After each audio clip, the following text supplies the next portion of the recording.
Commission for this invitation. Before I can proceed, I would love to hand over this book to you because a lot of things that I'll be saying, they are written in this book. Okay. Thank you so much.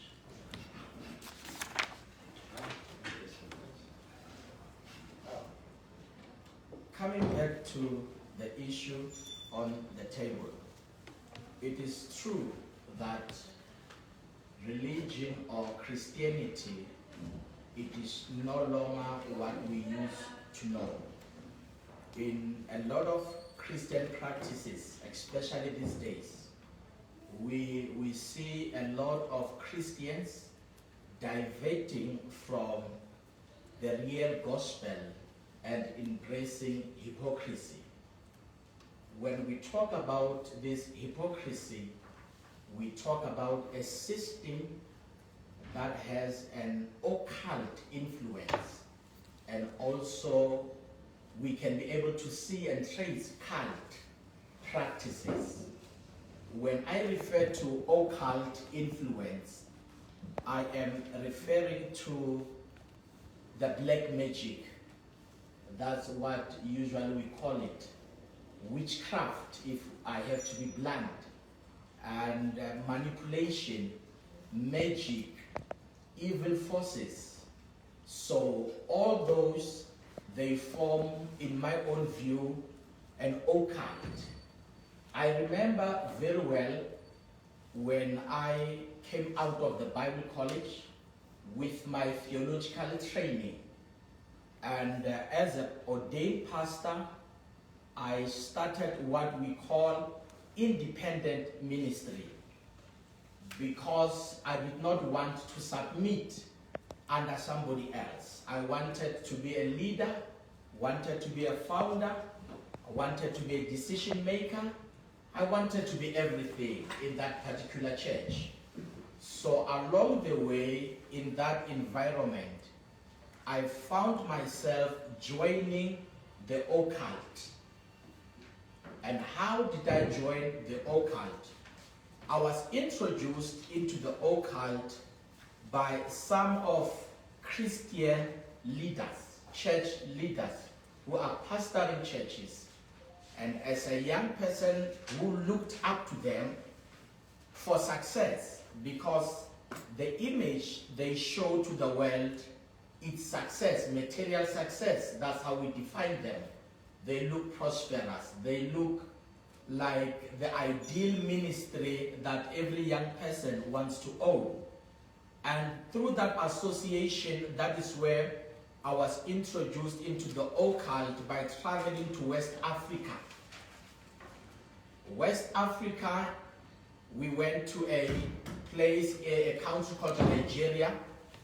That is where I joined what we call a secret society. Because once you arrive there with the intention of having these supernatural powers, by supernatural powers I'm referring to when you pray for people in a church setting and people fall down, manifestation of spirits, which usually it is known as deliverance, prophecies, where one is able to tell people, call them by their ID number, call them by their house address, call them also by their residential address or car registration number. So all those practices are within what I call the occult. Now, when we reached there in Nigeria, they advised me that we cannot hand you power, but you have to belong in what they call the house. It's a secret society, but it is called a spiritual house or a spiritual family, where you have to be initiated for you to be a member.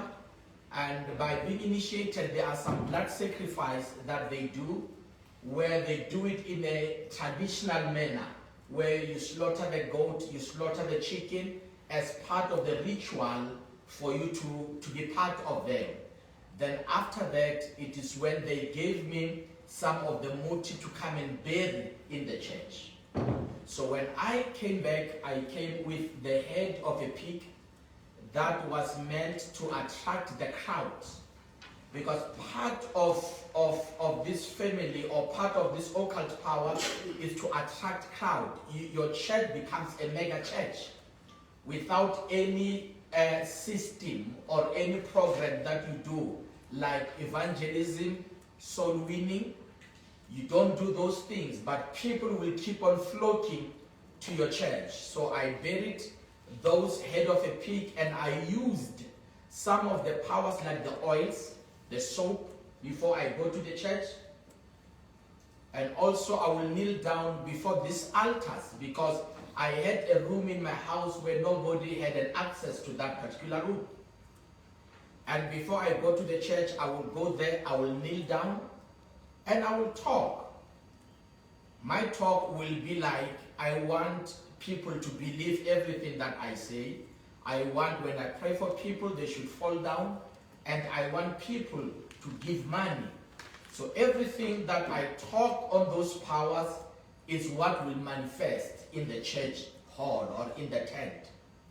And this is why I call it hypocrisy, because this practice is not what Christianity stands for. And when the church begins to grow, you become the sole leader. You don't have a committee that you account to in that particular ministry. You are the bishop or you are the founder, and your weight is final, and that is where cult begins. It doesn't start as cult. It starts as a genuine church, and it goes through a process of occult, and the last stage, it becomes cult. Once it becomes cult, it is where the church leader is recognized as a spiritual father. Because of, even if people, they come physically and attend church there physically, but they also belong into a spiritual family. And this spiritual family will make sure that it breaks all your physical and biological relationship with your biological family. You no longer have a good family, whether with your wife, or whether with your kids, or whether with your husband. Your world, it is in this church. And during that time, we had several church programs, because the intention is to keep people in the church. That is the reason why in most cases you find people staying in that particular church, because they have to be in the church. They have to be far away from the world. Their system wants them to be locked in that church so that indoctrination can be easy on them. So we had several services. We call them miracle services, breakthrough services, prophecy services. We came with different names so that the lives of our follower could be associated with church. And the teaching or the preaching in those churches, we don't preach Christ. I remember very well when I came, they told me and said, when you preach, you should not preach about Christ. You should preach about prosperity.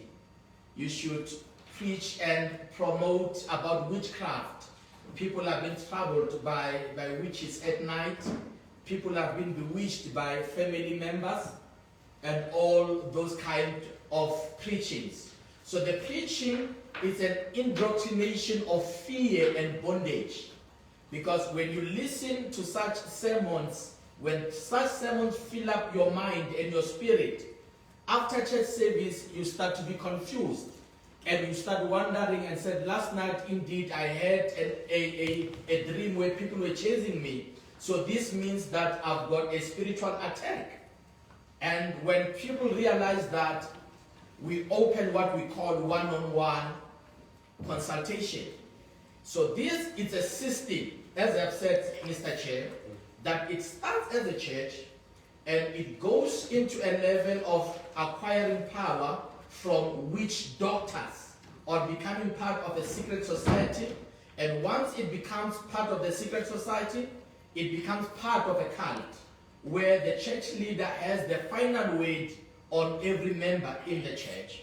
And once it becomes an occult, it goes to what we call one-on-one consultation. The real purpose of one-on-one consultation, Mr. Chair, is to have a direct influence to your members.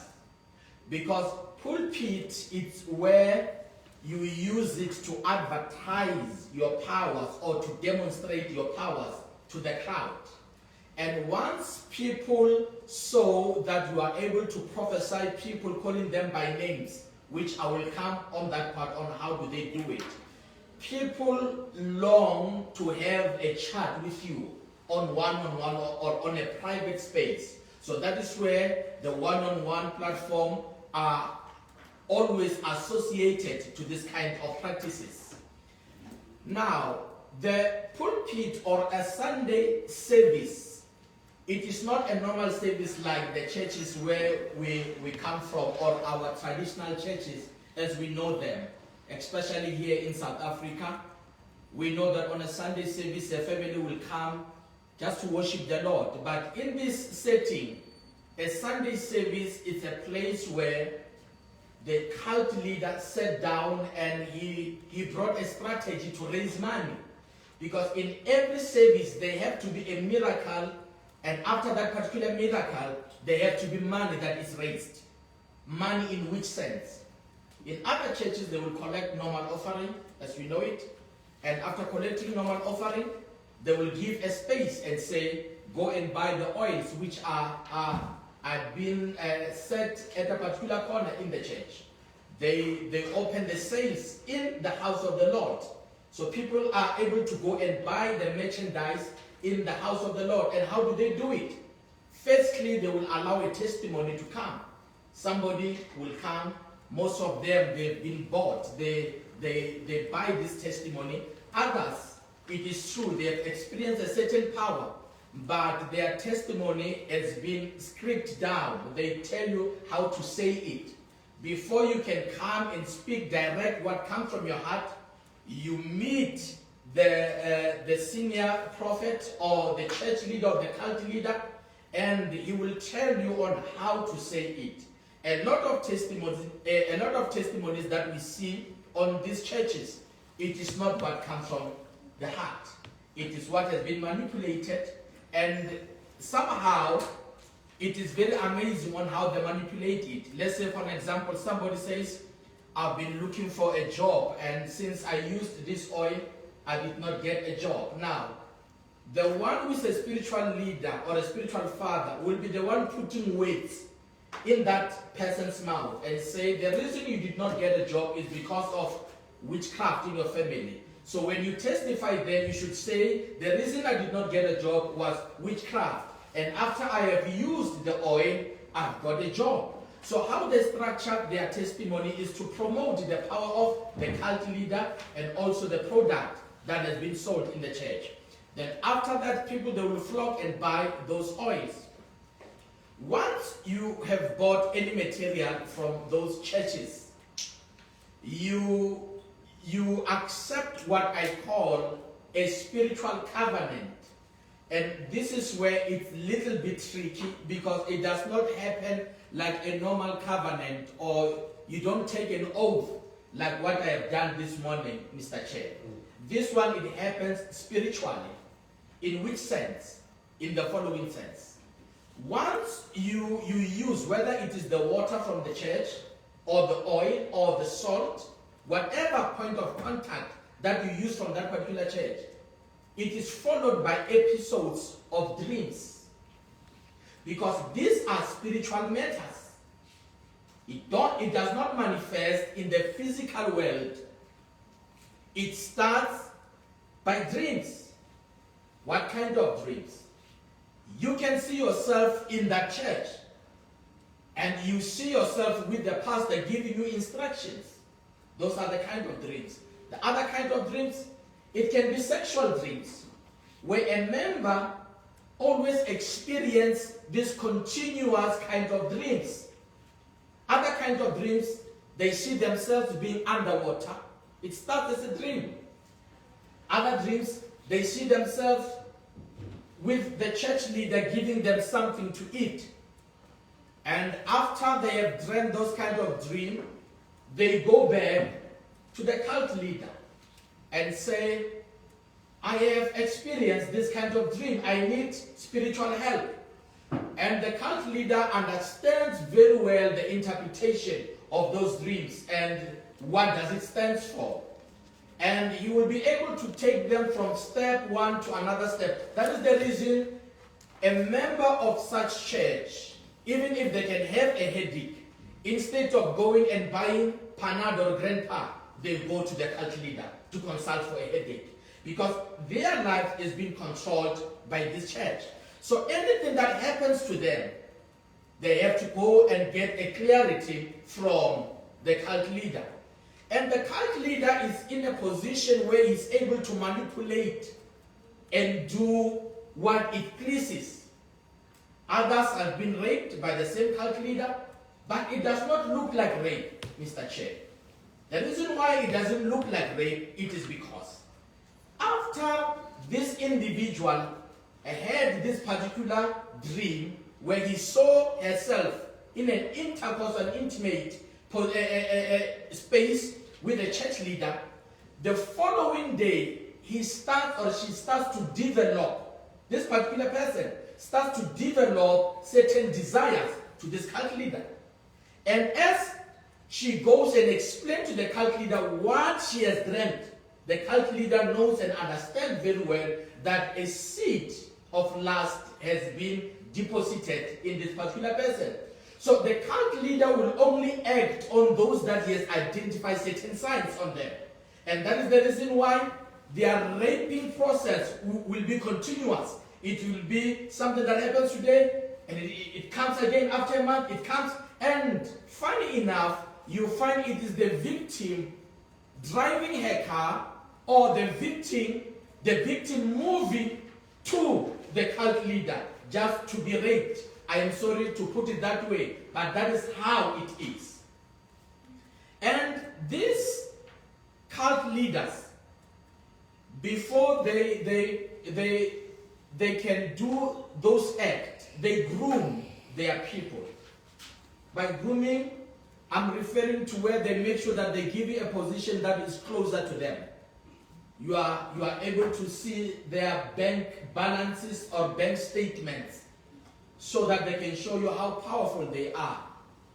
They are able to even speak with politicians on a loudspeaker where this woman who's been groomed will be listening and talk to high-profile people, business people, people of influence.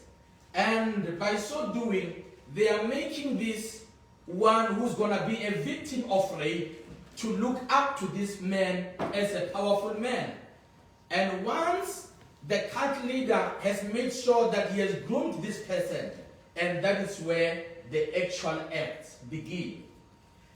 The difference between this kind of rape or abuse with the one that we normally hear on the news or we read, it is they don't go outside the church.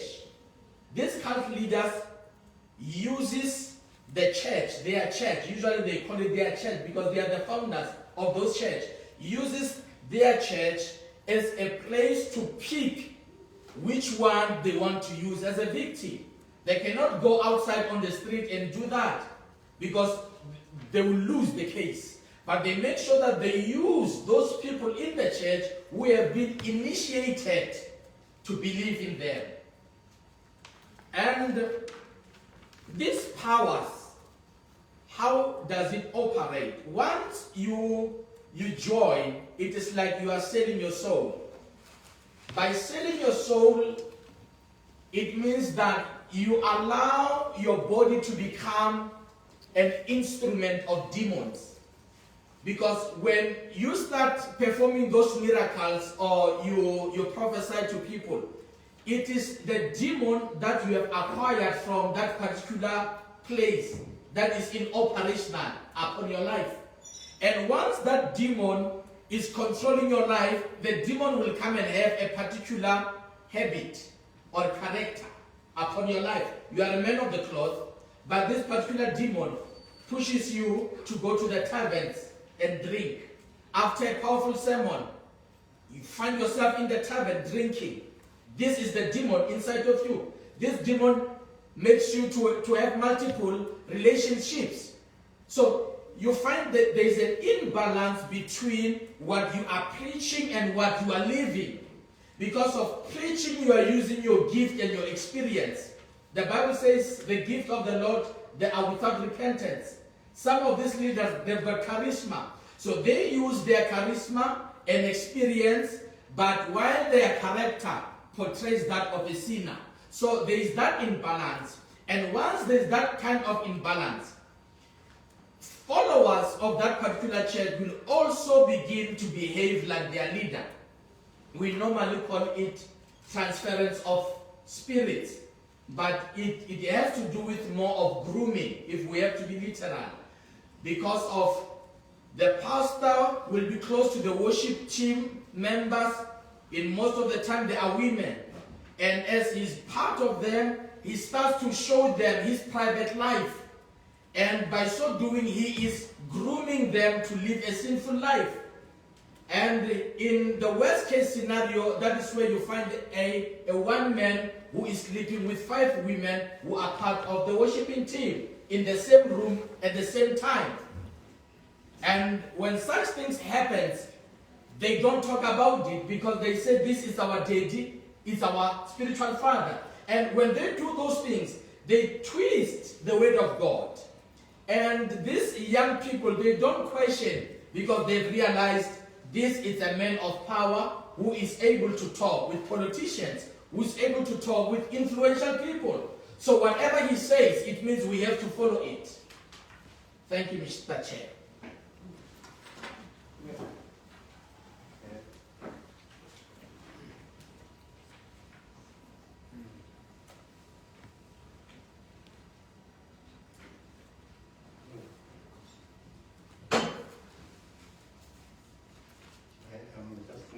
What was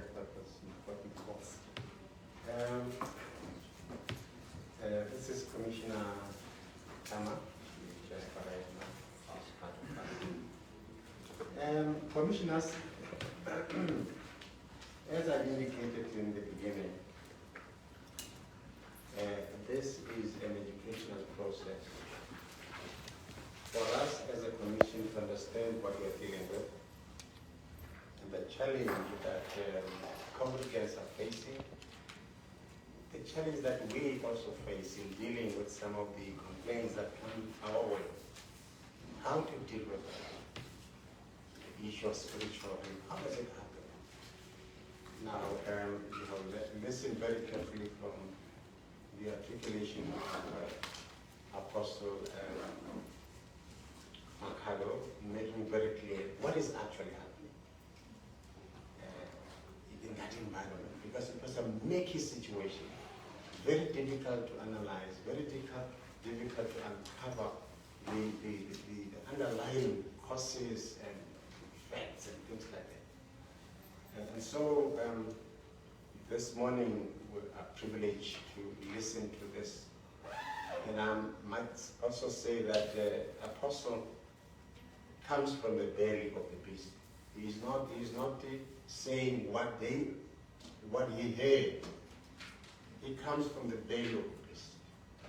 When he said, I brought a head of a pig, he didn't say they brought a head of a pig. He said, I brought it. And I planted it in my church. So you have here politics, religion, money, and sex. All interwoven. Okay? When you talk about the influence, you're talking about political influence. Because you're at a high level where everybody sees you as a leader. And as a leader who has a multitude of people who are following him or her. But they forget, how did you get this crowd following you is because of the elements which the apostle has rightly explained to us. Now, I wanted to, it's a conversation. It's a real conversation. It's educational here. And if possible, we want South Africa to understand, to help us deal with the scourge. And this morning I was being interviewed, I said, or some of the words, if women and children can't find solace and protection in the church, where will they get it? If they are chased in communities, in their houses, in the streets, if they can't find a place of hope, a place of care in the church, where will they get it? And this is the question South Africans must begin to raise. Okay? Over to you, Commissioner Walter. Okay. Thank you for what you've given us so far. I must say it's very enlightening. I just want to ask you, I noticed in the beginning when you first started your church, your first reaction on leaving Bible college was to come out from authority and come out from accountability. And I've noticed with most of the institutions that we've spoken to, where we have found potential problems like the 7 angels and all those sort of things, that seems to be what is lacking, that level of accountability, that accountability to somebody else. Would you say that is one of the core reasons for the manifestation of what we see? Question number one. Question number two.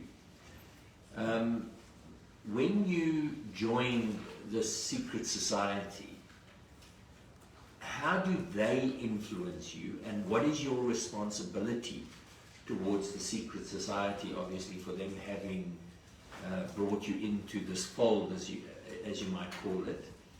And were you made aware of other people within South Africa that were also part of this society?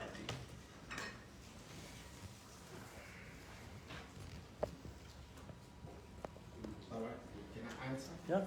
All right. Thank you so much for the two questions. The question about accountability. I would say, as we know that every church has to belong into a body. But once you start to move away from a body and you start to become a body by yourselves, it shows that you don't want to be accountable. In my instinct, I graduated and I was ordained by the Apostolic Faith Mission. But after my ordination, I started what is called independent ministry. Now, independent ministry did not ordain me, but I was a pastor without a license, because my license was supposed to serve in the Apostolic Faith Mission. So what is happening is that we have people who rush to the Bible college just to get the license, but the ministry where they are now serving has nothing to do with that license. It is like you go and you get a code 10 license, but you come and you drive a code 14 vehicle. So I was operating independent without a license, because my license, I was supposed to serve in the Apostolic Faith Mission. So I sat there without the license and without accountability. And as I was serving there, I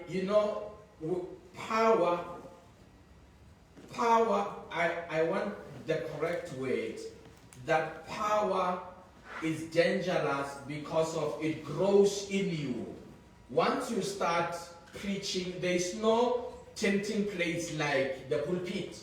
Once you start standing there, people clapping hands for you when you preach, you start to develop more hunger for power. So I was not satisfied with the gift that I had of preaching or the message that I had. I wanted more power.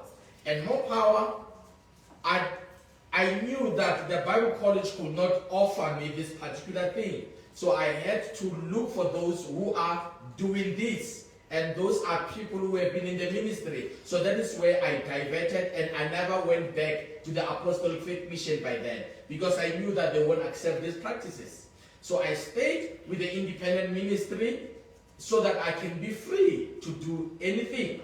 So when a person begins the issue of being independent, it means that they are running away from accountability. So that is the core reason, I can say in a simple sentence. Coming back to the issue of the secret society, it does not mean that it's only in Nigeria where you have a secret society. The word secret is universal, and it means something that is hidden. Once you have a group of people who know a particular truth and they don't want to expose that particular truth, then it's a secret. It's a secret group. So the secret society in this instance is a people who use witchcraft powers, and they are aware this is witchcraft powers, but they hide it from their followers. They preach to their followers and say, don't go to traditional doctors and consult. While them are clients there. And some of them, they're not just clients. Some of them, they've been initiated as traditional doctors. So they are traditional doctors, and also they are pastors, charismatic pastors. So this is where we call it a secret society, because they don't reveal their true identity. We just see them as men of the cloth. Now this group of people, especially the one that I belong to, you must have a sign to show that you belong to. They made a sign on my body, on my left hand. They made these 3 stripes here. These are the 3 stripes where they said, with these stripes, you will be able to see other members of this house, other pastors in your country. If you look at their left hand, others, they've got these 3 stripes. It's a sign. And once you meet these particular people, you don't greet them with your right hand. You greet with the left hand, because you belong in the same spiritual family. So they start to influence your behavior. They tell you what you must not eat. They tell you how to live your life. They even tell you that the money that you make, you must send it back to them. So you are no longer in control of your life. You are in control of the demons that you have acquired, and you are in control of the society that is ruling your life. And if you want to come out, they will tell you and say, if you want to come out, we will kill you, you will die. And this secret society does not only have pastors. You know, in our towns, we have these ones who are called Dr. Mama, or these ones who put their posters there. Those are part of the cult. They work together because of, it's either you do it traditionally or you do it via a church where you disguise as a prophet. Now, these ones who are called Dr. Mama, they are the ones, if you have any problem, you take the names of your church member, then you give it to this one, who will do a consultation to the spirits during the week, and he will give you what we call a feedback. And on Sunday, you have a data of what is called prophecy. When you go to your pulpit, already you know that Norma has a problem because of Dr. Mama has consulted the spirits. So you stand there and you give out a prophecy that has a network of all these other role players who are not Christians. So in a nutshell, I can say leaders who are part of a secret society are controlled by the secret society. In a worst case scenario, they even tell you that your church members have to change and put on a uniform. And once you come to the church, you will say, God has spoken to me. And it is not God, it is the God of the society. Thank you. Commissioner Landa? Thank you very much. Previously, when we had other people testifying here, they spoke of the power that the went to get in Benin, in West Africa. And one, I think, even spoke of it as voodoo. So I was wondering whether the West African, the Nigerian experience is the same as the experience of voodoo in Benin. The second question is, when you look at Southern Africa, South Africa especially, there is a lot of people are really attracted to these churches, to the what you call the occult, and I just wondered if perhaps there is a difference between the people in South Africa as opposed to the people in other parts of the African continent when it comes to being attracted to this, or what is it about us that makes us so susceptible to this type of churches, that we go in droves, we even cross the border and go and worship in Nigeria, for instance, as has happened in the past. Then I wanted to hear from you what you see as the intersection between witchcraft and the work of traditional healers, because I'm wondering how you see that. I was going to ask you about whether there is a convention, whether there is a secret society in South Africa where the people like yourself who have been initiated into this have got a kind of fraternal relationship with others, but you have already answered that because you spoke of the 3 stripes where people can recognize each other. So I'll let that one slide. Thank you very much. Thank you.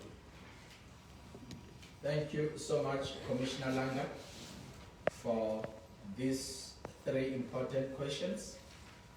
I will start with the issue of powers, where the Commissioner asked about the voodoo, or what kind of powers are being used in these churches. There are different kinds of powers. In this book, The Church Mafia, I speak about how I traveled. I did not go only to Nigeria. I also went to Congo, Democratic Republic of Congo, where I was initiated and I saw what is called Mamba Muntu. That is a half crocodile and a half human being.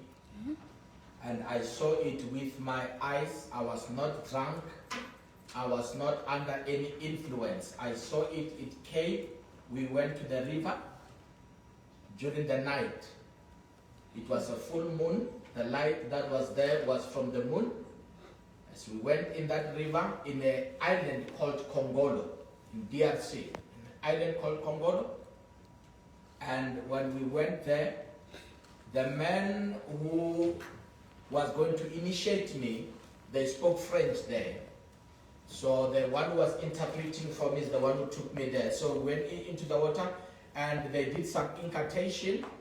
And after doing some incantation, this being, it came, as you were in the water, you are able to see during the night, it's quiet.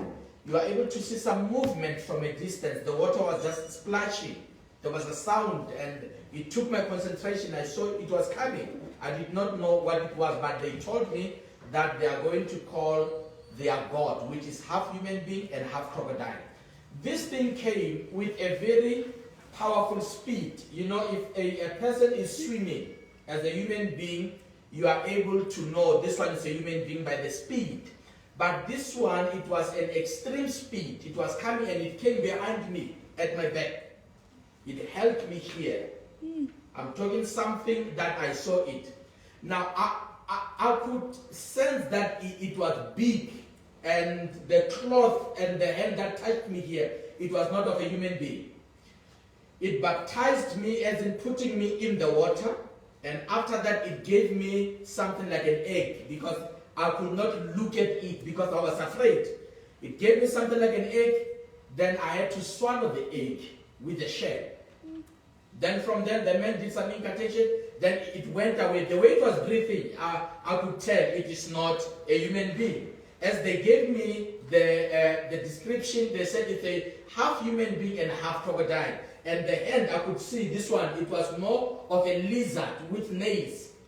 Now, after that episode, I had the encounter where I dreamt, it was a vision, this one, where I dreamt being underwater and being given instructions. So there is a physical manifestation that is also connected to dreams.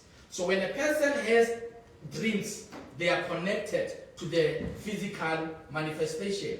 So coming back to the question of power, as I've said, these church leaders, Commissioner Langa, they acquire different kinds of powers. The voodoo power, it's one of the powers. And that is the reason why these days, in most of these mega churches, on their pulpits, you find that they call it decoration, but it's not decoration. They put fruits. You know, when you worship voodoo, you can do your own research. They put fruits on the particular gods. Where the god is, there must be those fruits as a sign of a sacrifice. So on this pulpit, they are very beautiful, but they are surrounded with fruits. So that is a sign to show and say, on that pulpit, it is an altar of a voodoo. Because fruits in the church has nothing to do with the church. So those fruits, they are a sign that we have sacrificed, we are giving you these fruits. And after the service, they can say, everyone come and pick up the apples. And people, they will go and pick up those apples. They start to eat. But they don't know that those fruits there, they've been sacrificed to the god, which is voodoo.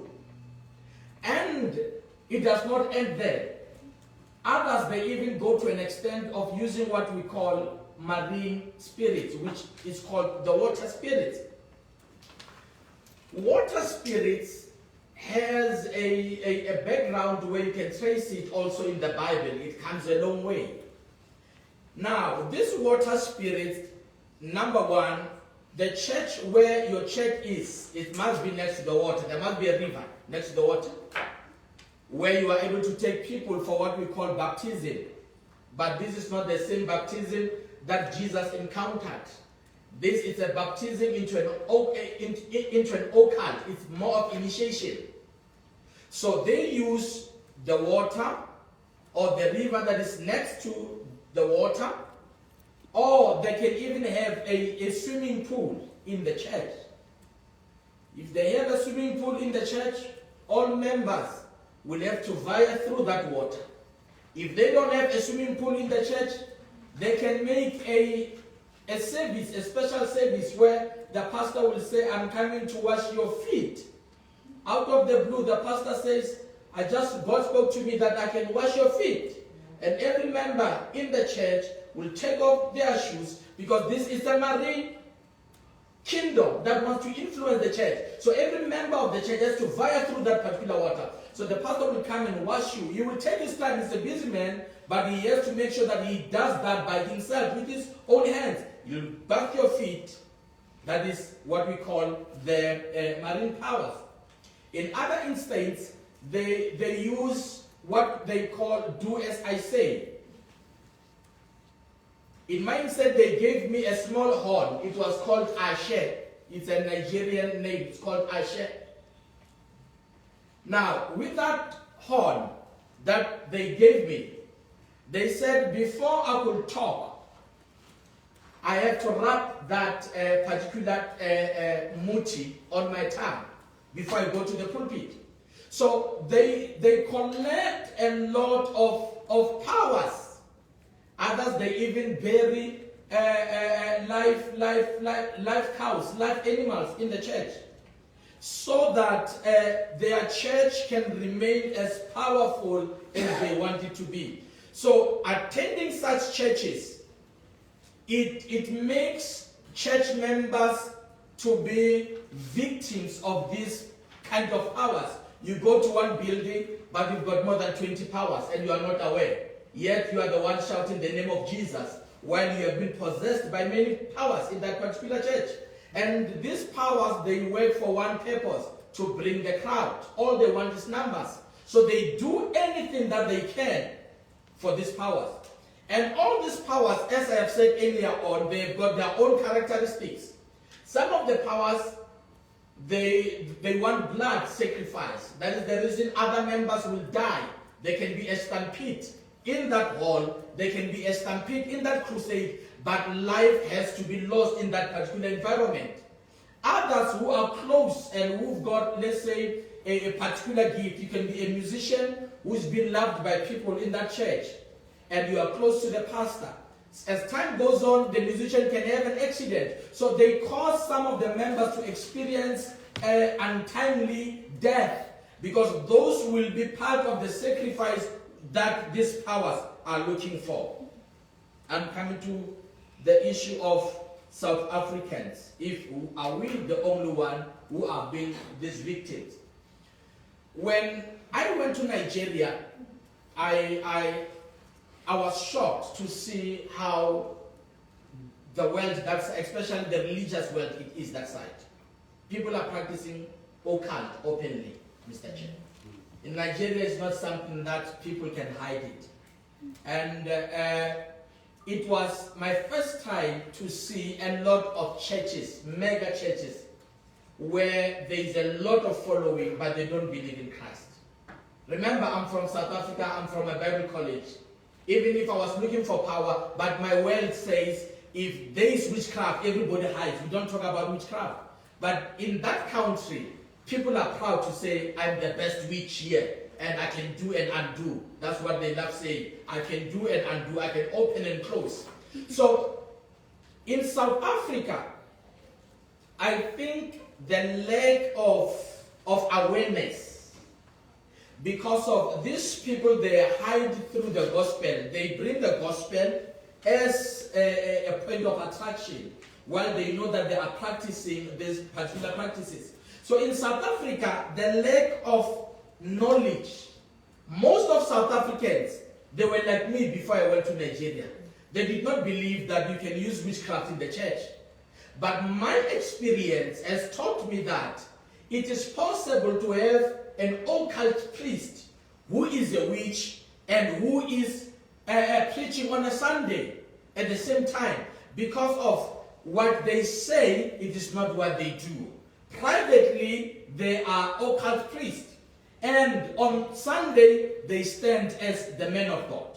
So, South Africans, we are at risk because of these people, not only foreigners. This day, it is not foreigners.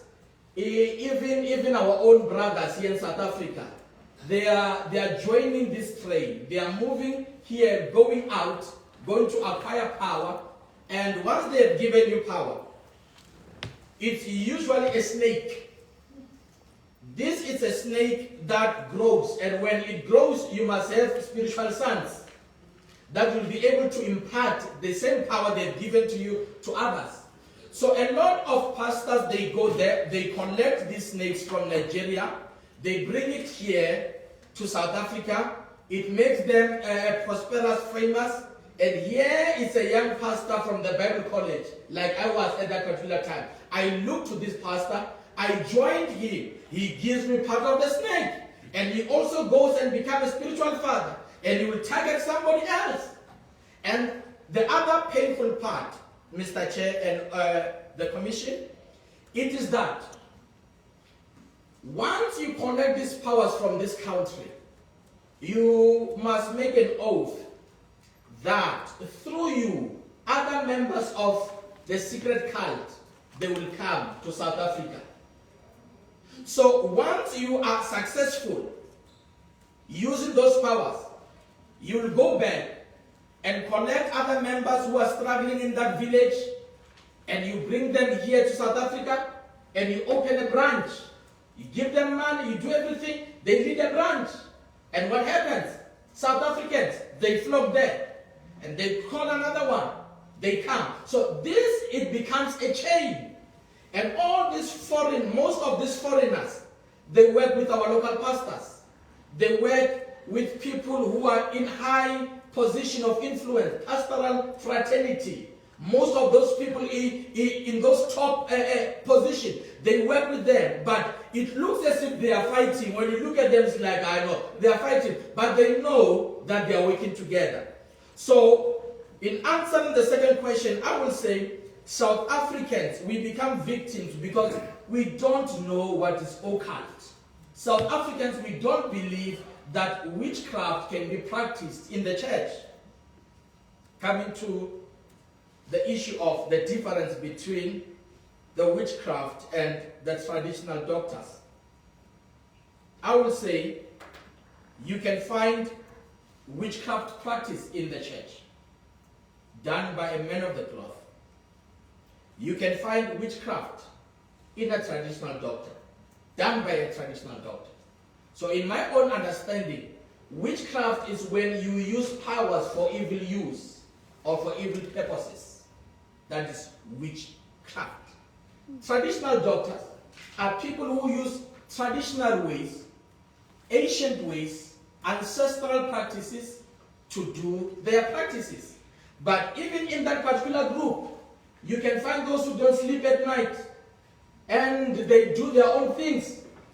And when you come to the house of the Lord, it is a modified witchcraft practice where one is given a bottle of oil and they will tell you, this oil is do as I say, you must pour it in the foot of your husband. Just because of it has a sticker of your church and it's written from Jerusalem, then we say this is not witchcraft, but it is the same practice. Some of the women, they've been told that during the night, around 12 o'clock, open that oil, speak and call your husband wherever he is. So those are witchcraft practices in the church. Thank you, sir.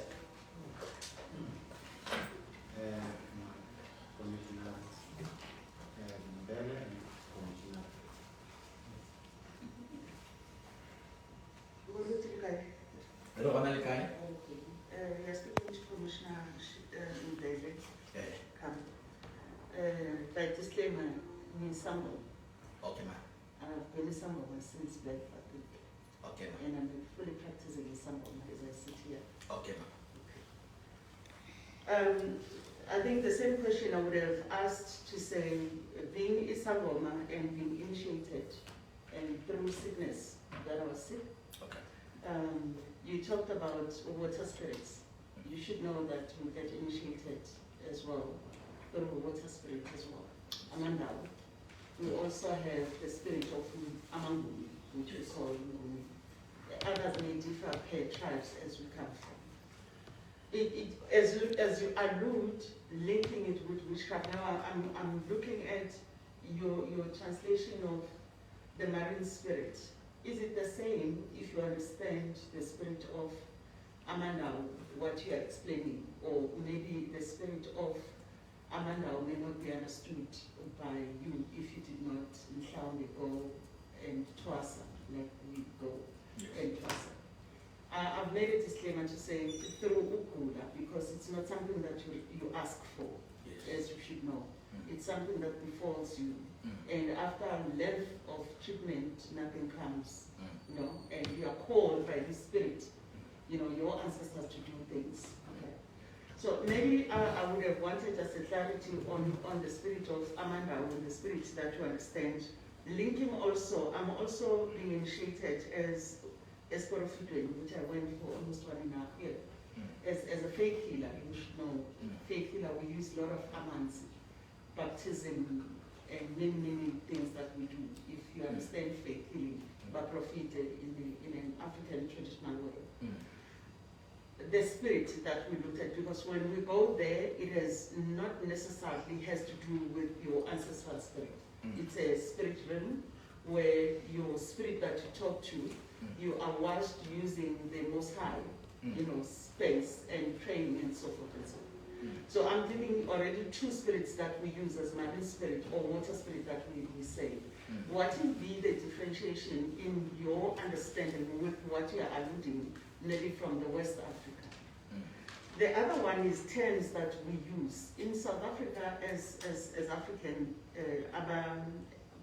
Abangoma and so forth, we do not have terms that called Dr. Mama. I think you should know that. We are just called Abangoma and Ugogo, Umkulu, and so forth. We may not necessarily understand what makes someone to be Gogo Mama. It's not in our space, we do not. However, it is in South Africa. Yes. It's here.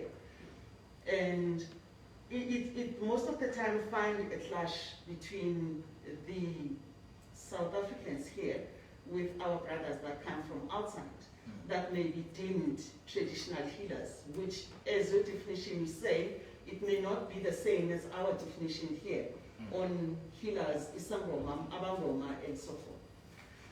I'm going to the dream provocation and control manipulation. In the same space, I'm just wondering to say how far would one manipulate one's dream? Because when we go in the initiation, you go depending on your dreams as someone, your vision, some things that you hear, that you see, other people cannot see.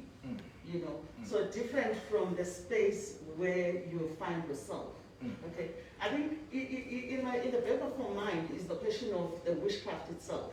Because if you look in South Africa, you've got a community that identifies themselves, it's a white community, as witches.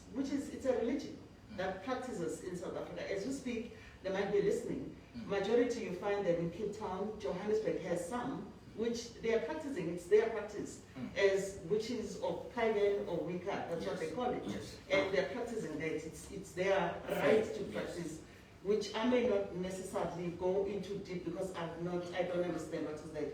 However, as they come to the commission that we are here and we are practicing, and you are alluding that they are using the spirit of witchcraft, but what they are understanding, it's not what you're saying, but labeling, using the same language as they use, which might be different.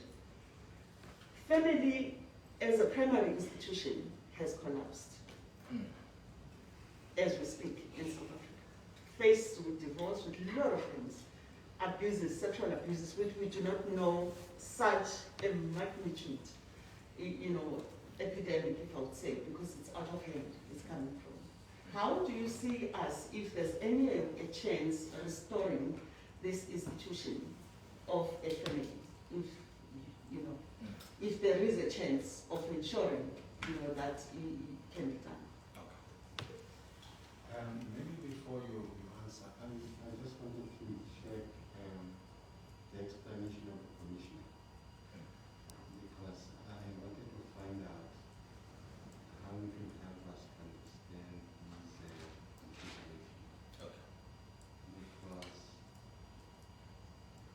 you have defined which in terms of the action of doing good.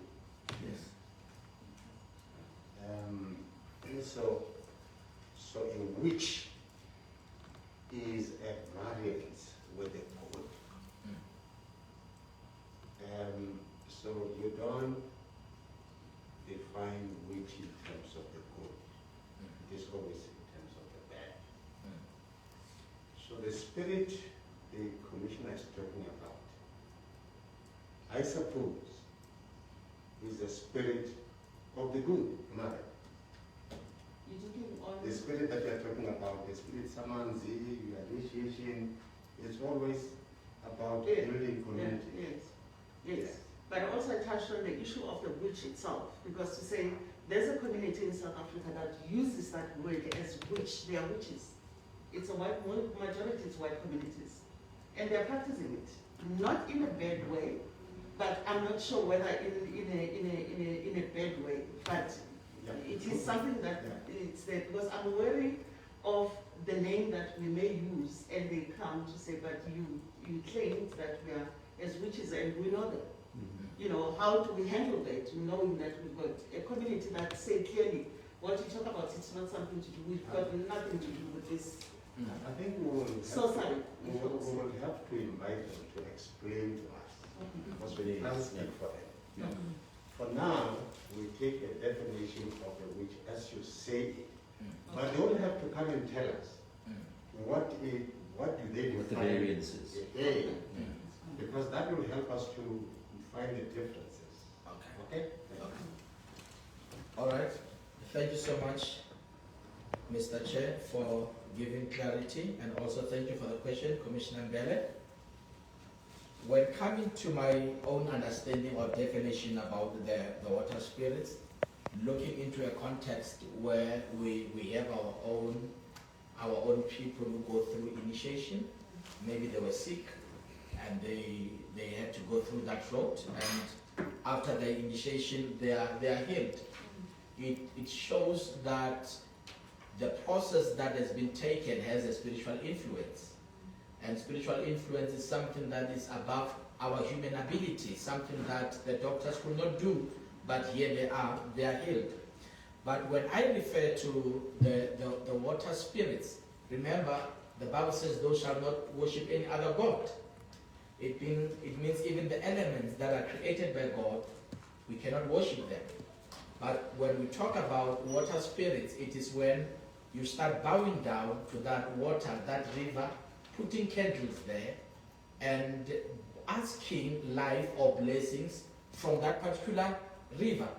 Remember, there are elements. I think Commissioner Mbele can relate with me on this. When I was a false prophet by then, I had even traditional people coming to me for strength. I would give them strength. I had bishops of churches that I would give them strength. And also I was at a position where I was giving charismatic leaders powers to prophesy. So I was at a particular position of understanding deep these spiritual things. So there are elements, the water, the fire, the air. That is the reason when a person says that wapahla, they use those elements, whether it's in burning candles or in the content is the element. So here we are talking about the element of water, which one goes there and asks for forgiveness. The energy that comes there, you start worshipping it. And that is what we call it a marine spirit. It has a particular spirit which I cannot define. In my instinct, I was fortunate enough to even encounter this particular thing. So in this instant, it is when you know with your heart that I am not using this water, but I am worshipping this water. So worshipping the element, that is where it becomes a marine kingdom. Because we can't run away from the fact that we need this element as part of our body, because we need water to drink, and we've got heat in our body. We need air to breathe. We also depend on this particular element. But there are those who are called spiritualists. This spiritualist, my experience in the West Africa, here in South Africa, you've got people who are able to throw the bones down and they interpret the bones. But there, it's very different. You find a man seated there, and the men will just look at you. Those are spiritualists. Others, they put on the long robe, the dress with red or different colors.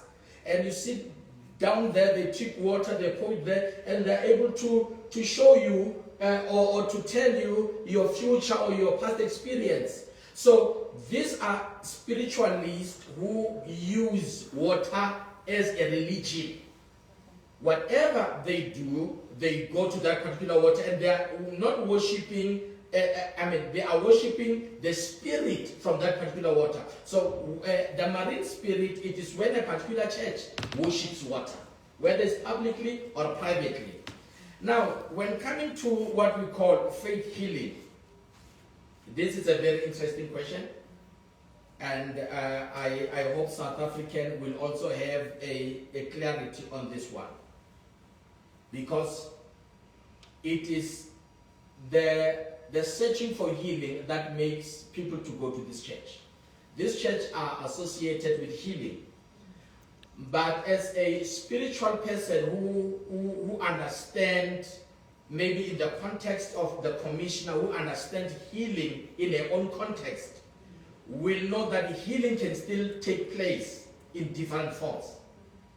Healing can still take place whether you use Panado, it's healing at the end of the day. Whether you go through that process here, Uktwasa, the person will tell you that I am healed. So healing can take place in different ways. So the faith healing that has been practiced in these churches, it is not a Christian healing.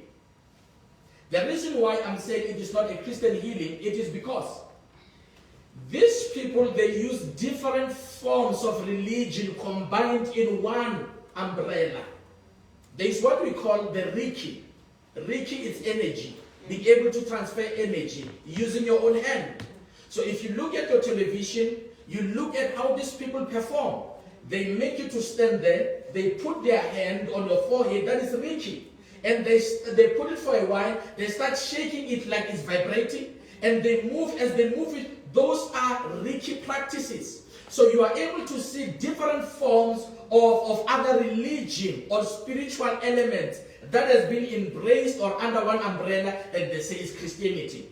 So the faith healing, it comes in different ways. Others have been given water, others are given different things, others they give you what they call instruction. In Sisutu Taelo, you must go and do 1, 2, 3, 1, 2, 3. So at the end of the day, you see healing. So healing in these churches, they are not Christian based. They do what they've adopted. What other religion, traditional, they come and steal, and they go to Hindu, they steal, they go to other religion, and they make their own religion. When coming to the issue of the terms, once you join this secret society, you are given a name. And in this book, I have spoken about the name that they gave me, which was called Katakata. That is the reason a lot of members of secret cults, they don't use their names which appear on the ID number. Whether it's a pastor, he will start coming with new names. Because you have to use names that are associated with a particular demon, or a name that will make, whosoever will mention that name will be under your spell.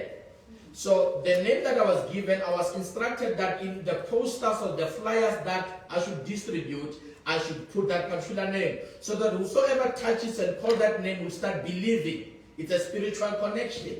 So that is the reason why there will be a clash between the South African traditional doctors who've got their own terms, and here we are, we've got people who come with names we don't understand, and they are all over, and even the church leaders have adopted this particular name. We no longer have pastors. We no longer have titles that they are from the Bible. These days we've got forensic, whosoever. We've got bazooka, whosoever. We've got ganda ganda. So you see that there are particular names that are associated to this particular cult. So it is in connection with the cult, the issue of the names. Coming to the issue of the dream or manipulation. I will go back to the issue of the healing, because this is how it happens. They make those who are sick to stand there, and they will say, look at me in the eye. The pastor will look at the one who's sick direct in the eye for some time, and you wonder what is happening.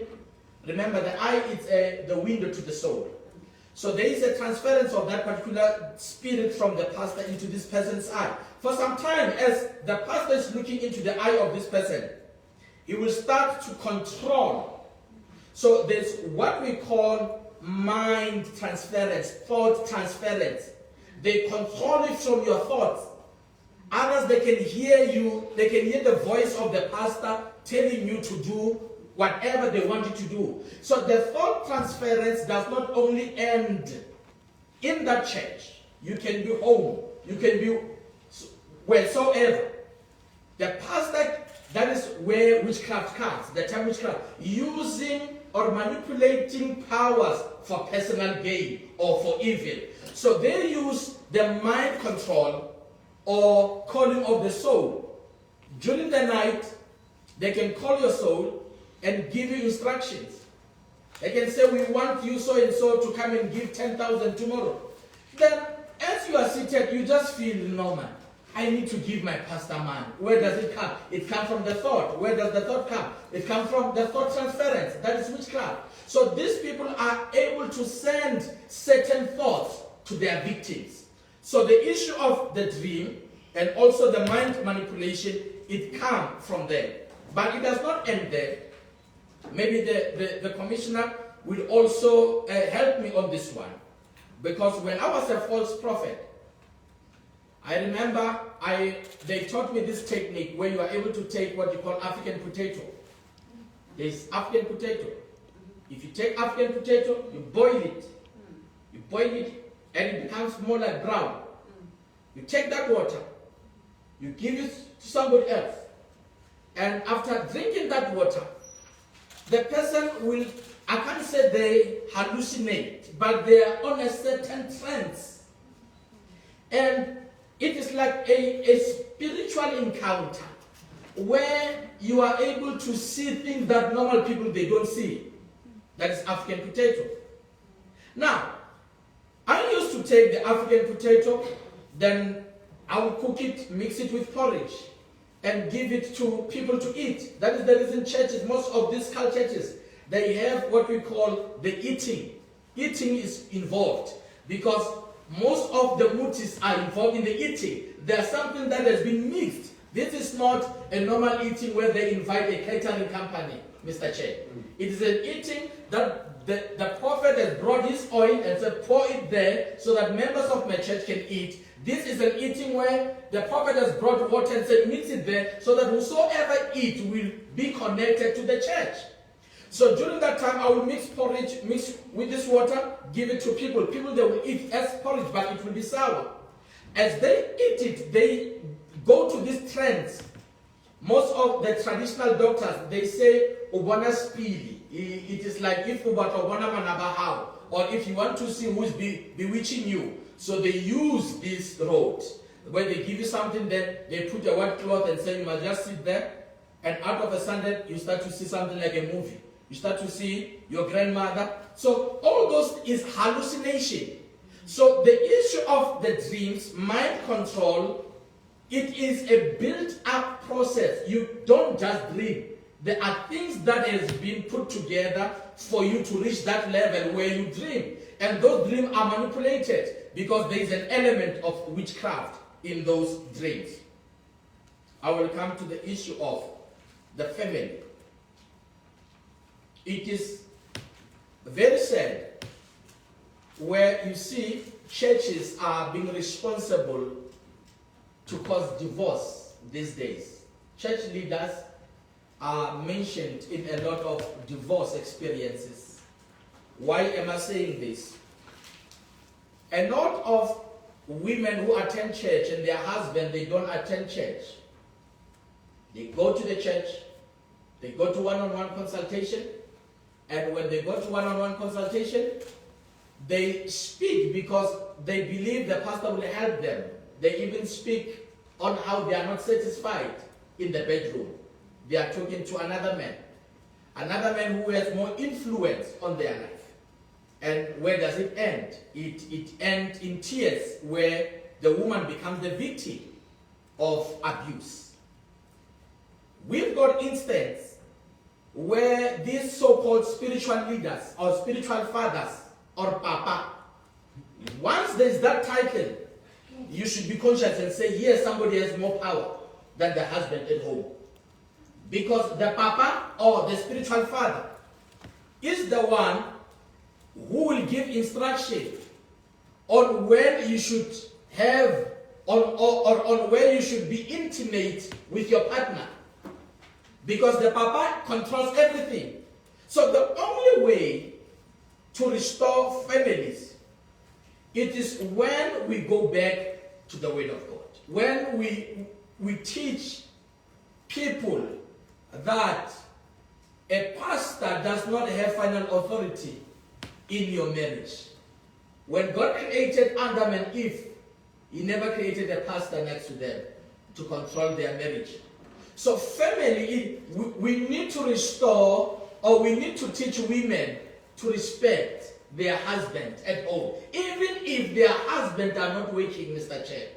Women should stop talking the weaknesses of their husband to another man who's not even faithful to their wife. Because a lot of these church leaders, they've got affairs. So you come, you bring your own family issue to another man who is failing. Some of these leaders, they have divorced second time, third time.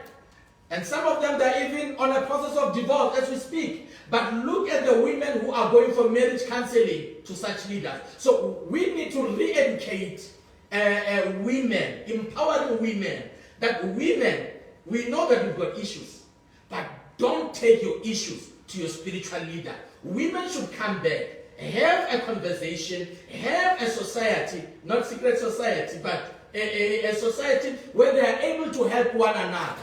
Women should counsel women. And in a case where we have marriage counseling, we need professionals. Because these days it seems as if when you are a pastor, you've got a ticket and an advantage to become a marriage counselor, a financial advisor, all these things without a formal training. So you find a young man here, maybe of my age, seated doing counseling to an older woman who is talking deep and sexual content. And what happens in that? It will always create an uncomfortable environment. So we need to understand and say, pastors, they should do marriage counseling. They should be trained because they will be dealing with families. It is not knowing the scriptures or the Bible only that makes you a qualified marriage counselor. So we need professionalism. We need to educate the members of the church that they need to acquire professional help. For the fact that the pastor speaks in tongues does not make him a qualified marriage officer or counselor. I think I have answered the commission. Thank you. Thanks so much. Thank you very much, Chairperson. I just want to check with you. No. I have observed, and you have also said that once people become members of these churches, they are somehow separated from their biological relatives. Why is this important to the church leaders? And number two is whether these rituals that are performed in order to give the religious leader powers, are they sustainable? They expire. And what happens to the congregation if the leader dies?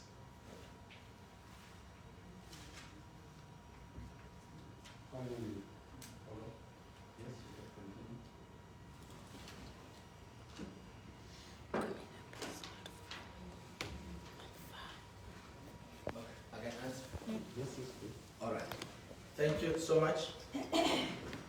I will start with the first one about separating biological family and establishing what they call spiritual family. Cult churches, or these practices of this strange phenomenon that we are faced with, they want control of the human being. That's what they want, full control. And full control, it means that they want to be the only voice that speaks over your life. So they will separate you, whether by prophecy, they will tell you that your Grandmother is the one behind your failures, trying to separate you from your biological family. They will separate you from your biological family by saying that using scriptures, twisting scriptures, like we are not of this world. You know, they just take a portion of scripture and you start to see your family as your enemy. And once they have separated you, you become lonely and they are able to give you the care. Others, they tell you, move from where you stay, you must come and stay at the church premises. And once you stay at the church premises, they become your provider, they give you food, they give you clothes, and by giving you, you see them as a caring people. You trust them with your life. And the other reason is that once they've separated you from family, is that whatever that they will do to you, you won't be able to share it with anybody because you are just alone. You came here looking for help and they are abusing you and you can't share this. And others, it starts like this. They give you a prophecy and say, don't tell anybody this. They make appointments and say, don't tell even your husband about our appointment. So they try to cut away all people who are closer to you or who can be a shield to you. Remember, family is a shield. We are protected by people who are closer to us. So taking away the family, they are making you to be alone. And they encourage you of what we call spiritual family. It goes back to the term of spiritual mother, spiritual father. Because you now belong into a family that you are not related biologically. But you can stand and say, this is my father, and you reject your biological father, who is seated next to you. You take care of your spiritual father, you don't take care of your biological father. So they do that so that they can win and control your life. Now, the rituals, there are different types of rituals that are used. And they are sustainable in different ways. There are rituals where you have to slaughter a cow, it needs blood. You have to slaughter a cow or a goat or a chicken. You split that particular blood on those altars. Remember, blood is life. Once you slaughter a blood on those, there is a pain that goes in the slaughtering process. And from then, the blood, which is life of that particular animal, is being given to this altar. So by slaughtering, you are giving life to this particular spirit. There are other rituals where they use human semens, or human fluids, whether they come through a sexual act, or whether they tell you to cut your hair, or whether they tell you to cut your nails. They use human fluids for rituals. That is the reason why you will hear of an instance where a pastor or a church leader can sleep with about 7 women unprotected. Why? It is because what is needed is those human fluids that are taken to the altars. And once they are taken to the altars, the victims are the ones who suffer because their lives now starts to struggle as the church leader becomes more prosperous. And they maintain it through the very same act. And the question was asked and said, if a church leader dies, what happens?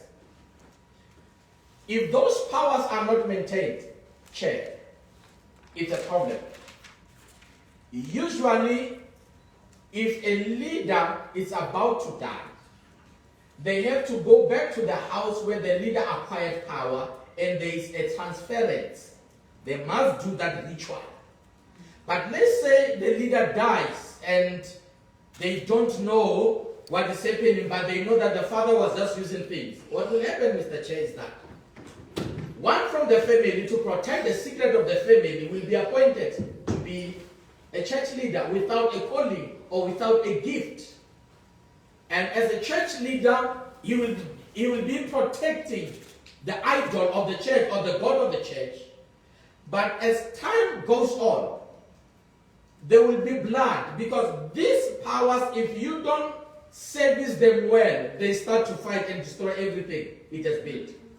So you will find that there are churches where people are fighting, there's division, there's this up and down. It is because of you are no longer using the right methods to maintain this power. Now this power is fighting its own. Everything that the power has accumulated, it has to be destroyed, attacked by this kind of power. So once the cult leader dies without initiating a follower, it becomes a problem. People die. People kill each other. There is a division. Whether you try to talk about it, there can never be a union, because the issue is the powers. Thank you. Thank you so much, Apostle. I want to ask a few questions. Very instructive indeed. The purpose is a conversation. Let's get the nation talking. Do we understand what we're talking about, what we're entered into? My first question also is, what are the dangers associated with these practices, especially for social cohesion and nation building in our country? And what are the risks for national sovereignty, so to speak, national security? Because if you have got pockets and pockets of power, would this not militate against a coup against the government of the day? Because of the pockets of power everywhere, and they claim authority. In other words, you've got government within government, or a society within society. I just want to check, are there dangers or nothing? Thank you so much, Chair, for these interesting questions. The dangers. Churches were built to bring unity. Churches were built to restore communities. But these churches, they do the opposite. These churches divide a mother from their kids. These churches divide a husband from the wife. These churches are bringing division in our community rather than unity or national building. Why am I saying this? If you look lately on the media, or if you look on social media, you are able to see the depth of these church members who are able to fight their own family member while they are protecting their spiritual father. So it shows and it sends a message, not only in a family setting, but also churches are divided. The same churches where we say we are all Christians, but we are divided. We are fighting because others are protecting a human being. We use the same Bible, but interpreting it in different forms. So the danger of these cults or mega churches, it is not every mega church that is part of the cult. But the danger is that they don't build our nation, but they divide the nation. That is what I can say. So the danger is that through their indoctrination or teachings, you are able to see division from families, division in communities, division also in religion. Because this one, it reminds me in the Bible where this one says, I am of Paul. So people come and say, I follow a human being, and they are proud to say, I am following this person. while others are saying, I am following Christ. So there is that division. The risk of the national security. In my second book, that is called Initiated by My Spiritual Father, I elaborate more on this because it is so sad that even politicians, they go to this church to acquire power, to get powerful positions in the country or in the world. So once politicians, they go there, we know these politicians as leaders or influential leaders. But once they are there, Mr. Chair and the Commission, the same man that we look up to becomes a child. Because in that environment, you are a child of the spiritual father. So the politician decides to submit just because of spiritual advantage that he's looking for. And what is funny enough is during the one-on-one consultation, politicians or business people, they go and say, I want to see the prophet. Then the prophet will come and they sit. And where they sit in that room, there are civilians, there are cameras, there are tape recorders that are there. The politician will talk. So and so is after my life. He talks private things and it's been recorded there. And once the politician moves out, then they start the blackmail. And so we've got information about you. You need to do 1, 2, 3 for me.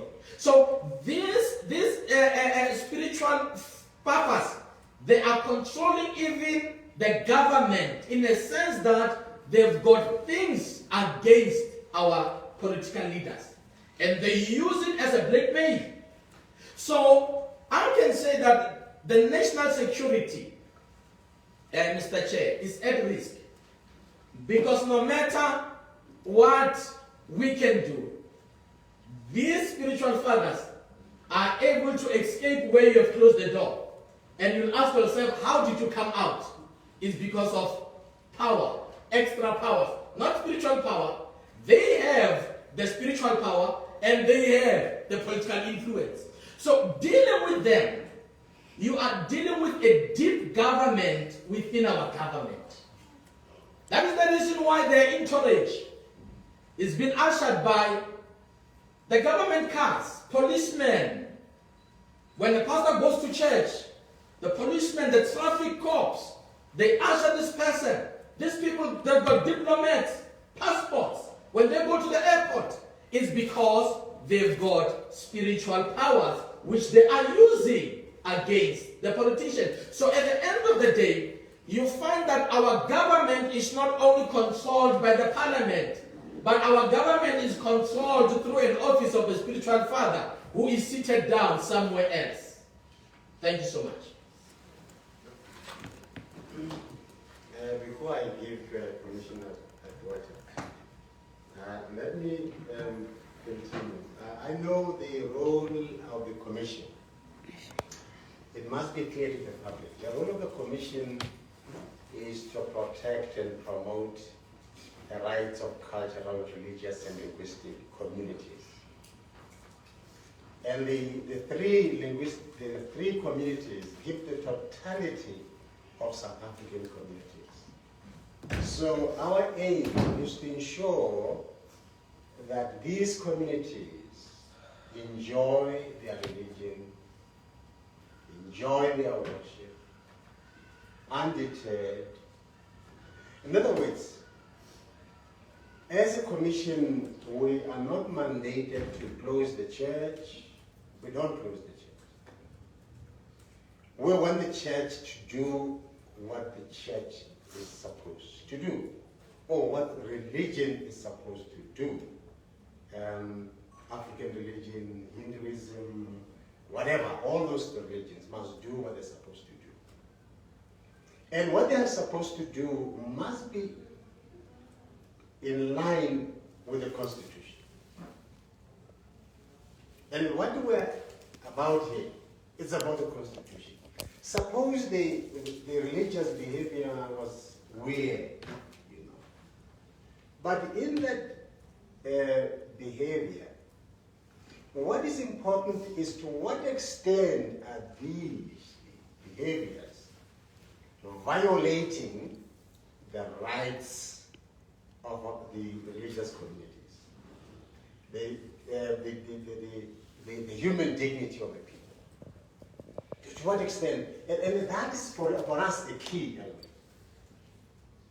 How to make sure that the religion is a home in which people find satisfaction in enjoying their worship, enjoying their common understanding, divinely speaking. Now, what I wanted to find out is in which way, in your view, can we minimize the practices that impinge upon the violation of the rights of these communities, the violation of their dignity, and the violation of the freedom of religion, so to speak? What can be done in your view? Thank you so much. I think what needs to be done is conversation. We need a conversation in the villages, in our community, in the local halls, because bringing a conversation, not only a conversation that brings the churches only, but a conversation that brings everybody, all this religion coming, including the traditional, and we sit down and have this conversation and we allow people to ask questions, because these are, remember, in this case, it is the pastor who is wrong, it is not the multitude, but the victims are the multitudes. So it means that the multitude has to be educated, and education comes through conversation. We need to talk about this. You know, Mr. Chair, when I came out and tried to talk about my experience, a lot of pastors, they fought me, they hated me, because they said, what you are saying is not something that should not be talked about. But guess what? Since I started to talk about this thing, they have stopped prophesying people using their ID number, because I revealed that. So the more we have a conversation and we talk about this thing, it will become less, because what is hidden, it is now exposed. So if we move and bring a conversation where people, even the victim, they are being given a chance, the community, to talk. Mr. Chair, I can say proudly so and say, there are more that you are still going to hear. What you have heard last week, there are more who are in their houses, they are crying, and they can't come here, but they need that conversation in their community. There are older women who have been raped by young men, who are called spiritual fathers, and others, they have even died performing those kind of things. So there is more in our community, and the community wants to talk, and they don't know where to talk, because I tried to talk. I was silenced by the pastors. They said, no, you can't talk. But I was bold enough and said, I am talking my story here. So we need the commission to go to the people, hear them, and after hearing them, may the commission have a particular manual where it will give these people on how to identify cult churches, distribute it, and let people understand. We need the arts who will come also, perform dramas about this, because other people, they don't hear they don't understand by hearing, but they understand by performance. We need dramas on this. We need to come together, because this elephant, Mr. Chair, it needs a community to deal with it. Thank you, sir. Thank you so much. Yes. Commissioner Gota, over to you. I just want to find out, am I correct in saying that when it comes to the cult, we've been told that bloodletting and the sexuality is an extremely important part of the manifestation of the occult, because this is what the power requires in order to maintain it. And then when it comes to that, are these practices restricted to religious institutions or those sort of environments, or are these powers practiced in other environments? And how would the other environments be able to manifest those things so that we are able to see it as individuals? Thank you so much. I would say these practices, they can also be found in traditional doctors. There are traditional doctors who have went somewhere to acquire extra powers as well. And they use the very same practice which the pastors are using. But in the traditional, it is, you can't see it because of they're able to tell you and say it's the ancestors who said we must do this. So they have a way of manipulating it. So the reason why it is more vocal in the church is because it's a new thing. We don't understand this. Because the Bible says sex before marriage is sin. So yet the pastor is practicing that. So we also have people, business people, who go and acquire extra power. We also have top influential people who've got houses, big houses. They are not married. And these powers, the instruction was said, you don't marry. They've got money to pay lobola, but they stay alone. So this is a practice that has been there for some time. It is just that now a lot of religious leaders have decided and have abandoned prayer and acquired this power. So it is killing the church and killing families. But if one person is using for their own personal things, that is something else. But now they are using this to enrich themselves at the expense of their followers. And most of these victims, their lives, if they don't get deliverance, their life becomes shattered. Because of they are condemned spiritually, they are hurt emotionally. So when you deal with this, you need to deal with it holistically, which we need professionals, psychologists, to come in and be able to counsel these people, because a lot of things have been damaged in their lives. Thank you.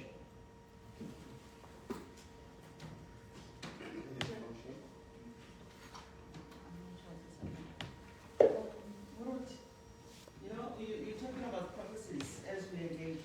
Now I'm thinking, isn't it that because as Africans, that thing, you go and consult. Okay, yes. So that you consult for the family to understand what is happening around you. Others may do it once a year, it depends on families. But isn't it that space or that action, it's what we see now coming in the space of the church, I'm not sure, in terms of prophecies, where you'll find mostly are driven by the fact that if I go to church, I don't feel well if I'm not being prophesied, or it's not being said about me. Maybe running away from the indigenous way of consultation, it's just a thought that is coming to say, isn't it, this is what we see, because as African, this is what we believe in Zamalo Tona, so that you fix your things, and fixing your things, there will be maybe some rituals that you do, or ceremonies, or rite of passages and things that we do, which we see lesser of such things happening today, which replaced by something maybe that it's no longer there, Now I'm looking at how do we re-educate ourselves, because there's a space of Christianity on the other side, there's a space of African religion. Others would say we practice both Christianity in the purest form, but also we practice African, spirituality or healing in that space.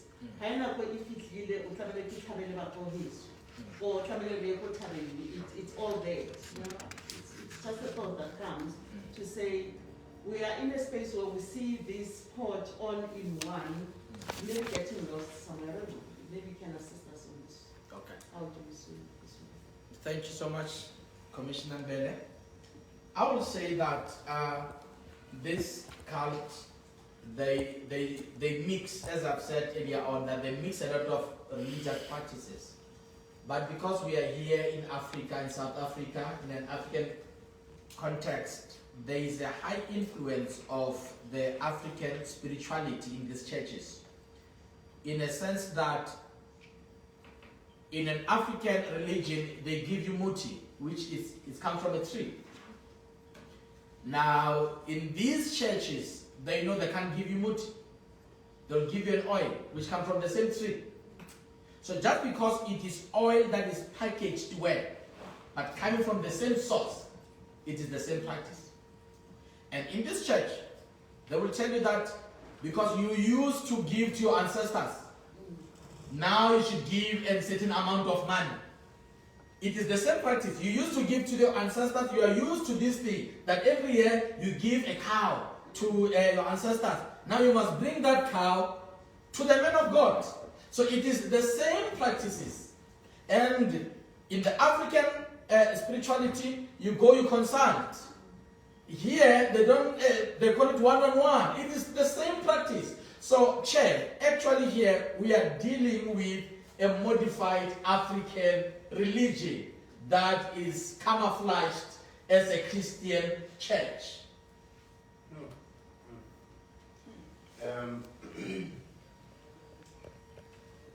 The issue, I think we need to come to the chase, cut it to the chase. CRL is not a police commission for religious practicing. We cannot police them. CRL is only concerned that practices that emanate from religion should not violate the rights and the human dignity of our people. That's the bottom line. It should not turn our people into zombies. Should not don't hypnotize them. Don't use practices that would let them use their resources without thinking. If they have to think to give resources on their own, we call it voluntarily. But the involuntary giving as a result of some kind of practices that accompanies that, we have heard people say, I've been impoverished. You can't give beyond your capacity to give. There has to be a limit. So people must understand the role of the commission. It's not a police person or a police commission of the religious, cultural, and linguistic communities. We are saying each and every religion, culture, linguistic, adhere to the Constitution and its imperative. Anything that does not align to that, it will not make this commission happy. And of course the country will not be happy as well. We don't want to hear the cries of women, children, even men who are under exploitative environment and who are being abused. People come to us. We don't go to communities and invite them. They come here. And religious leaders, when they hear their own members talking about their own suffering, they then blame CRL. As if we have created the problem. We don't create problems. So when they create problems, people will want to get the problem solved. Where do they come? CRL. Now when we deal with the problem, they say, no, CRL is now ganging against us. We don't gang against anybody. It is the people who have been violated, who feel aggrieved, who say, CRL, please help us. So we allow people to speak and tell their own story. And the aim is to build. The aim is to construct a new society in the context of the new constitution. And we want to promote loyalty to the country, loyalty to its people. That's what our role is about. Okay? Is there anything? It will appear we have had a very good morning with you, Apostle. Thank you so much. I only forgot to ask you how, at least you said something about your initiation. I wanted to check the concoction that they gave you. Did you see what is inside the concoction there? I didn't know the concoction, but it did work, sir. It did work for you. Yeah, after I have buried the head of the pig, without any doing extra program, I saw people flocking to church. So I can say I saw, yeah, it did work. Yeah, okay. But those people who are flocking to church are not people who are looking for the word of God. Those are people who come for prophecy, prosperity, and other things. Okay. Thank you so much. Thank you. No, I thought I was concluding, but I can see there's more interest, but I can't stop you. I can't stop you. Yes. Thank you, Chairperson. I just want to check more. For how did you manage to come out of the system? I think you forgot to talk about that. Okay. Thank you so much. When I was there, as I've said, that I acquired more power. What happened is that one day when I was doing consultation, people were coming to my house from 4 o'clock in the morning, queuing for one-on-one consultation, because this power will attract. This power gives you fame. It makes people to think that they don't mind traveling and coming to wait at the gate before you can start practicing. So people were flocking at my house from 4 o'clock in the morning. So I was doing one-on-one there in my house, in Soshanguve by then. Now, one morning as I was there, 3 policemen came. And they said, we are looking for Makhado. They called me by name. And they said, we are looking for you for a mutilation case. Where mutilation, it is a practice of dealing with human body parts. That was in Soshanguve by then. Now they arrested me, and I went to Hoshimampuru prison for that particular case. And I was going through trial. What happened is that, as I was practicing as a false prophet, people came with human body parts. They came to me and said, we are selling you this so that it can boost you, so that you can be more successful. So I saw them, but I did not buy them. Now, what happened is that when the policemen came, they had a case of somebody whose body parts has been chopped off, and they arrested the suspects. So they were looking and tracing where the suspect went. So they came to me because the suspect came to me as well. So in that case, I even helped the police people to tell them, these people, they came and they said they wanted to sell me the body parts, and I did not buy them. And I showed them where they have hidden these body parts. I took the police people and I showed them. And the police, they found the exhibit. Then after that, what happened is that I was acquitted from the case because they could not find anything that linked me as a buyer from those people. And once I was acquitted from that particular case, I spoke and said, you know what, this is not the life that I want to live. I want to come out of this kind of lifestyle. So that is where my turning around came while I was in prison. I started to say, I am turning around from this. The second thing that happened is that I stopped going to church. I said, I'm stopping and I'm going back home, where I need rehabilitation, restoration, and deliverance. And I spoke to my parents, and they prayed for me. I stayed home for some time. And I said, what I have done, I'm no longer waiting to be a pastor. I said, no, I'm sitting down. I applied for a job. I was a driver, a courier driver. I moved around as a driver. Up until one day as I was driving, the same call came to me and said, this is not the life that I was called you for. And I wrote a letter to the Apostolic Faith Mission. And I asked them to come back because that is where I got my training.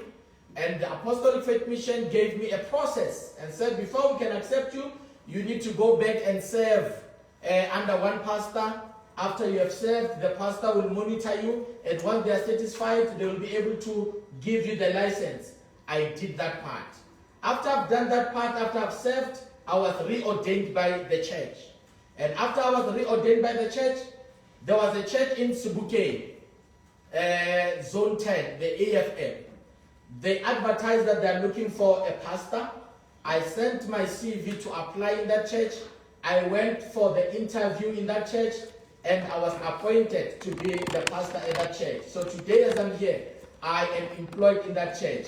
The gentlemen that I came with, they are the elders of the church. Thank you so much. No, thank you so much for that history, Apostle. So it can be done. Yes. We can turn those that have been caught up into men and women that can serve God once again. Amen. Thank you. Thanks, Chair. Thanks, Lord. Maybe for me, it's what do we do in terms of the recourse of members that were in your own group now. Now that you have been restored, rehabilitated, I think you are still going through healing, because healing is a process. Yes. How do we ensure now that the ones that were kept out in your own space, that at the time, we heal them because they're in numbers, which are still seated there, suffering the outcome of what you may have at the time, done. How do we strive to ensure that they are better? Their minds have came back and they're able to be, to be normal people as they were born. I'm not sure what normality is, but I will just use that normality. Okay. What I have done when I said that I'm stopping this, I closed the church and I spoke to them that I'm no longer a pastor, and I advised them to look for a church that preaches the true gospel. And I did not end there. I approached one national newspaper where I publicly apologized. Because part of healing is when you are able to confront your mistakes. And you say to people, I am sorry for what I've done. And my recommendation is that look for a better church. Then others, they looked for a better church. We are still in communication. I was telling my wife the other day and said, it's so strange that once you have wronged somebody and they still send you WhatsApps and say, we are proud of you, of the work that you are doing to this nation. From hearing such messages from them, it gives me strength. So I did not end there. I move around with churches that invite me, trying to bring this awareness. So I think that the best way is when you give a person knowledge. So this is what I have done to share this knowledge so that people's consciousness can know the truth. Thank you. Thank you so much. Thank you, Apostle. I think I need to thank you on behalf of the Commission, because the Commission thought it necessary to have this kind of conversation. With the support of SABC, we are reaching South Africans as we talk. We are talking to the nation. And I'm hoping that many will come forward. We need to learn. We need to unlearn the things that may have captured us to become lesser than who we are as South Africans. But a great people and a great nation. And what is happening to us cannot define who we are. So it's important that we collectively define this vision and going forward. And thank you so much for coming to us. Thank you so much, Mr. Chair.